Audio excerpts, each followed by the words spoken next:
Adding captions to a video or making transcripts are some of those boring tasks that we have to do no matter what every time we're making videos, right? The good news is that Adobe is making Premiere Pro more powerful each time, and it has many tools that help us save time. A lot of time. Not only that, but the fact that you don't have to do those mechanical tasks manually, those repetitive tasks, and that you can do them right is invaluable. So I can spend more time with my docs if I want to, instead of pausing the video, typing the line, then playing the video again, and then just repeating over and over and over again until you're just like super tired. And all of this is thanks to Premiere Pro's capacity of going from speech to text, and the results are amazing. Let me show you. So first things first, let's load the video that we're going to caption. The first thing we have to do is to create a transcript of the clip. So here's how we do it. We go to the text panel, we go to the transcript tab, and in the 3 lines, we select Generate Static Transcript. Once the setting is open, we're going to tell Premiere the info of our video so it can accurately generate that transcript. So this is done via artificial intelligence, and the best part is that it doesn't have to be only in English. I've used it in Spanish for my other YouTube channel, and the results are super accurate. And let me tell you, in Spanish, I use a lot of slang, so I was very surprised when I saw the results. So let's go back to our transcript. It was generated already. You saw that super fast. So as you can see, there are some times. That's because Premiere Pro is already kind of syncing the text to the times of the speech automatically. This is great. If I click in one of these phrases, it takes me to the place in the timeline where that is being said. It's the time code of the speech. That's the technical term for that, the time code. And this is great for more advanced workflows because you can actually edit from the text.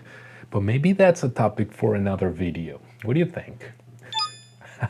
Let's keep going. So our next step is then to create the actual captions. How are we going to do that? Well, we click the button that says Create Captions from the transcript. If we have a template, we can go ahead and use it here. Otherwise, we can just keep that option that says Subtitle Default. The style is important because it's how you design it. You know, it's the visual part. Many clients have their own style for social media. If you have the style already saved, you won't have to modify your captions, you just load it. I actually keep it in some of my projects. So when I'm doing a new project but is related to that client or anything like that, I already have it, I copy it, I load it, and the style is already there with all the, I don't know, the shadows, or if it has an outline, the kind of font, the kind of size, all that kind of stuff. So after that, we have some settings that are a bit more technical. And I say that because depending on where the content will go or the client that you have, there may be some restrictions. What do I mean by all this? Sometimes your captions or subtitles can only be done in 1 line and not 2. Sometimes you have restrictions in the number of characters per line, and all those things can be set up in here. I know that most of my clients, especially for social media, you just want what we call the one-liners instead of having 2 lines, just 1 line, very clean and very compact. It's almost per word, to be honest, when it comes to Instagram or TikTok, for example. But when it comes to TV, sometimes the networks, clients, they restrict you to, hey, we can only do, I remember one from the top of my mind, 60 to 72 characters per line, max. So here's where you can plug them in and just keep working. You don't have to worry about anything else. So once you're done with it, click OK, and then Premiere Pro will create a special layer with your captions already done. This layer is at the top of your timeline, and then you have options. You can actually hide it, with the icon. You can select it.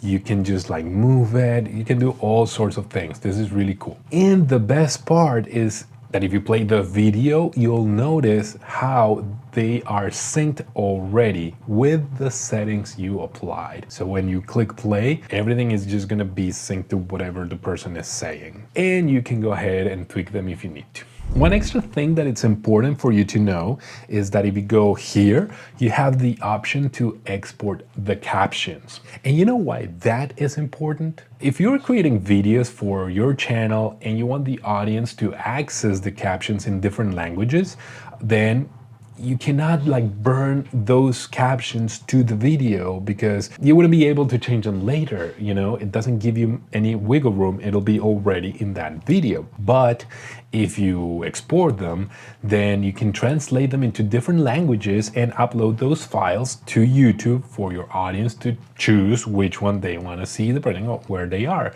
So that is also more freedom to you, and it's a potential for whatever you're creating to reach a bigger audience. Okay, so as you can see, in just a few steps you were able to create the transcript and the captions of your video. So you can go ahead and start using this on your social media videos. How cool is that? Remember, if you have any questions, you can leave them down below. Consider subscribing so we can keep growing this channel and make more videos like this to help you. And I'll see you in the next video. Bye.